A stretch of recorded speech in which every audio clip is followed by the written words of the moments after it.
Poštovanje rode pčelarski. Evo, odlučio sam da napravim jedan video koji se tiče sublimacije oksane kiseline, odnosno da prikažem kako se ja na kraju godine, kada nema više legla, borim protiv krpelja varoje.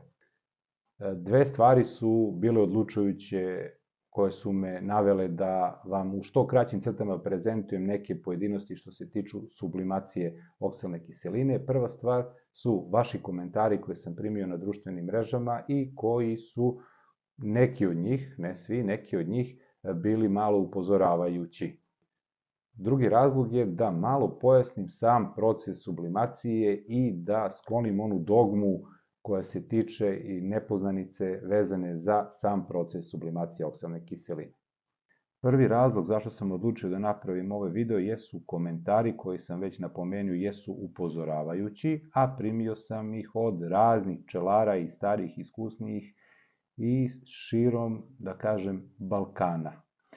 Ovo je recimo jedan od komentara koji kaže: Dragane, taj aparat ne valja baš ništa, slaba tehnologija, lep pozdrav iz, pa neću da navedem odakle je.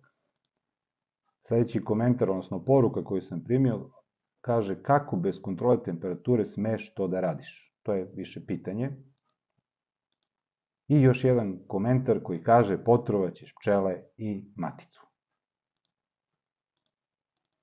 Svi koji me poznaju iz pčelarskog sveta apsolutno su upoznati sa mojom tendencijom da eksperimentišem i da uvek tragam za nekim boljim načinima u radu sa mojim omiljenim bićima, a to su pčele.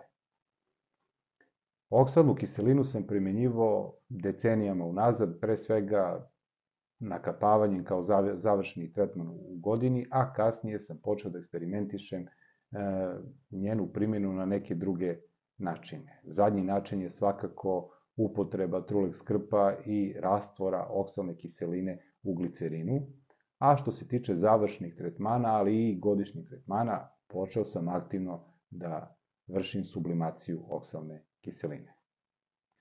U mom eksperimentisanju u radu i u stalnom iznalaženju novih načina u borbi protiv varoje koristio sam razne metode koje se tiču oksalne kiseline, a jedna od tih metoda jeste korišćenje dimnog topa sa rastvorom etanola i oksalne kiseline.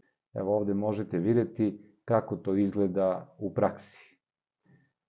Ako dobro pogledate, vidjet ćete da samo doziranje je veoma upitno. Ovde to je recimo 4 pufa, ja ne znam koliko tačno, trebalo bi oko 4 ml rastvora da je ušlo u jednu rodnu voju na 2 nastavka.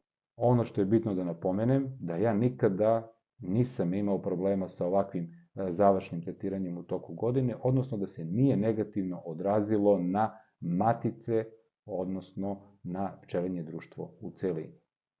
Zašto više ne radim takav način tretiranja? Ni tokom godine, ni kao završni tretman na kraju pčelarske sezone. Baš razlog je ova studija koju možete da vidite. Ova studija je iz 2010. godine koju su odradili naučnici sa Oklahoma State univerziteta profesori i aktivno je uzeo učešće gospodin Janko Božić, čovek koga ne poznajem, ali sa univerziteta u Ljubljani, a tiče se uticaja etanola, odnosno etil alkohola na pčelinju zajednicu i na društvo uopšte. I verujte mi da, kao i kod ljudi i kod pčela, alkohol deluje negativno. Kako danas vršim zadnji tretman u godini oksalnom kiselinom? Pa upravo sublimatorom gospodina Blagojče Nadolskog, to ovaj fini gospodin ovde što ga možete videti na slici, i to radim u periodu kraja novembra, početkom decembra, kada sam apsolutno siguran da u košnicama nema više zatvorenog legla ili bilo kakvog legla. Naravno, njegov sublimator, odnosno sublimaciju oksalne kiseline koristim i tokom godine, pogotovo kada proizvodim matice, a kada u tom društvu za proizvodnju, odnosno starteru za proizvodnju matica nema nikakvog legla. Tada je uspešnost 99%.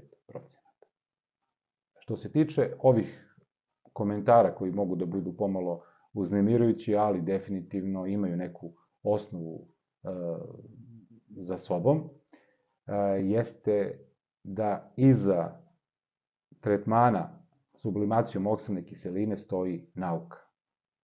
Šta je bitno i šta je ono čega se svi mi bojimo, a to jeste ona priča da će oksalna kiselina nad nekoj temperaturi da pređe u vodu i mravlju kiselinu, a kasnije da se uništi ta mravlja kiselina i preći će u vodu, ugljen dioksid i još neke stvari.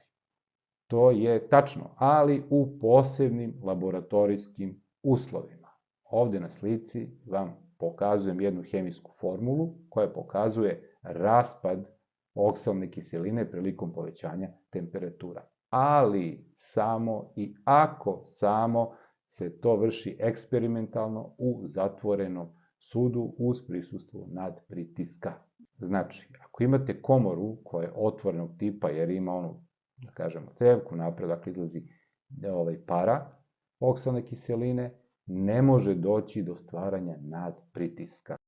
I da bi odagnao tu dogmu, odnosno vaše strahove oko prevelike temperature na koje se vrši sublimacija oksalne kiseline, ja ću da vam pokažem neke deklaracije i neka uputstva i upozorenja svetskih renomiranih firmi koje se bave proizvodnjom veoma poznatih sublimatora širom sveta. Pa evo počet ću prvo od svetski renomiranog brenda, to je ProVap 110, proizvođača iz Sjedinjenih Američkih Država, koji u svojoj deklaraciji kažu da je potrebna temperatura za pravilno sublimiranje u komori 230 stepeni Celzijusa, a da nije neobično da temperature dostignu i veće granice, odnosno da dođu do 230-250 stepeni prilikom tretiranja.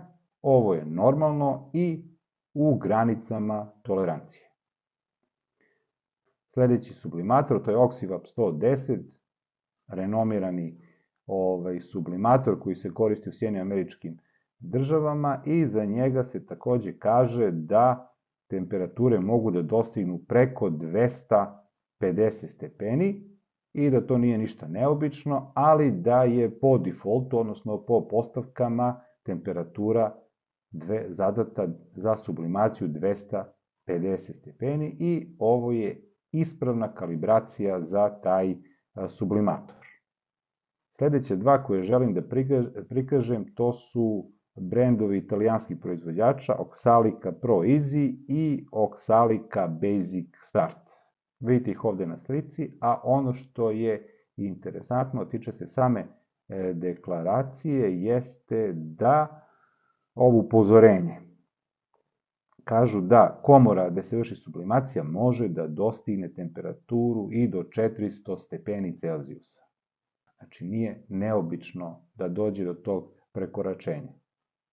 Što se tiče osnovnih podešavanja, kažu da je najbolje da temperatura bude podešena između 215 do 230 stepeni Celzijusa. Ta zadata temperatura utiče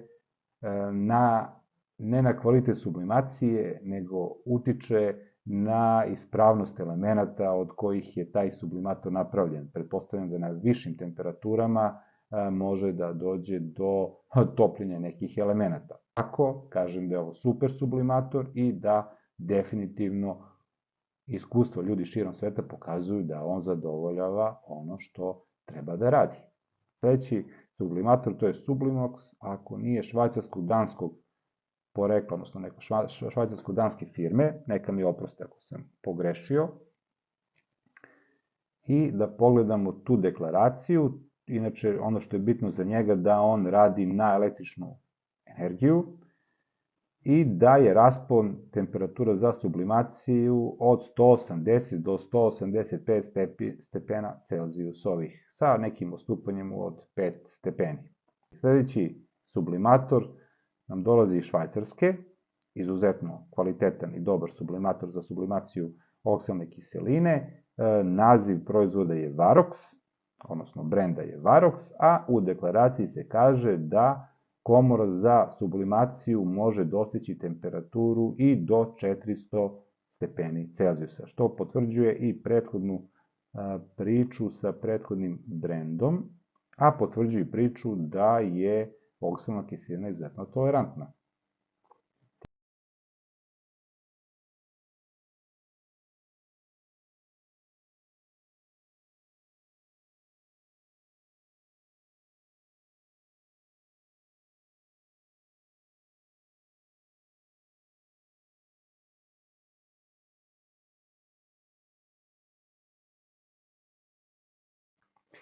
Sve ove brendove koje sam naveo ovde kao slučajne uzorke koje sam pokupio sa interneta, želim da predstavim u što boljem svetlu.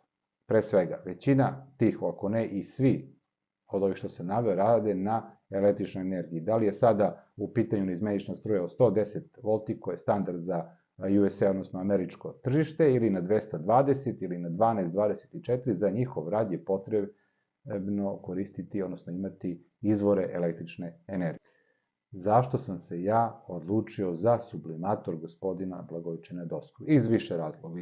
Svi razlozi su moje lični razlozi. Pre svega, nekako mi je Makedonija bliža Srbiji, odnosno mom mestu, nego recimo neka američka ili italijanska kompanija pod 1. Pod 2, njegov sublimator koji ja koristim radi na principu gasa, odnosno ima, da kažem, brener kojim greje tu posudu, ne zahteva električnu energiju koju ja definitivno na svojim stacionarima nemam. I pod 3, ono što je dominantno za sve nas sa Balkana, to jeste pristupačna cena.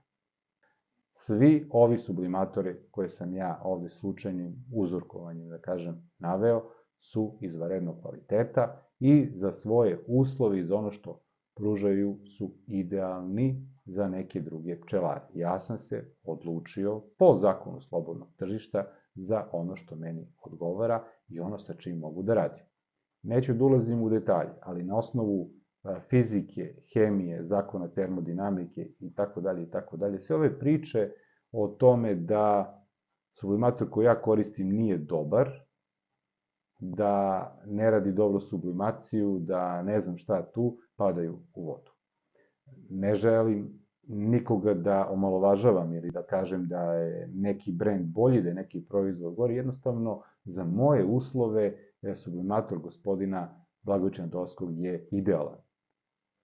Jeftin je, lako dostupan, lako prenosiv, nije mi potrebno da sa sobom imam dodatnu opremu u vidu akumulatora, u vidu agregata ili produžnih kablova. Znači, jednostavno, ja imam sve u jednoj maloj napravi koji izgleda tako kako izgleda. Pozdravljam vas puno i do sledećeg viđenja. Budite mi živi, zdravi i medno.